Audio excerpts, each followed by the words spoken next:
এখন আছি ঘরে।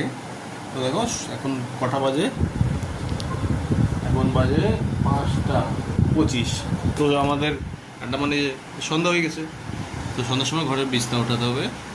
তো এই স্যারের জন্য এত বড় বেডটা আমাদের বিছিয়ে রাখতেছে। এখন চেষ্টা করবো একটু ডাকার জন্য, দেখি ওঠে কিনা।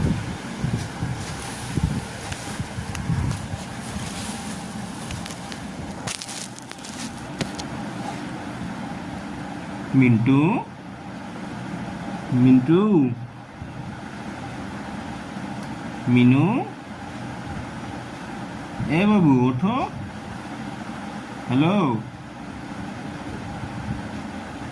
ওই সন্ধ্যা হয়ে গেছে বাবু, ওঠো। মিন্টি, এবার কানে কানে কানে ধরে দিয়ে মুখ দিয়ে বলতে হবে, মিন্টি ওঠো। No reaction. মানে এর জন্য এই সন্ধ্যার সময় আমার বিছানা এরকমভাবে ফেলে রাখতে হবে। তোমাদের বাড়ি যদি এরকম বিড়াল থাকে তোমরা অবশ্যই কমেন্ট করতে পারো।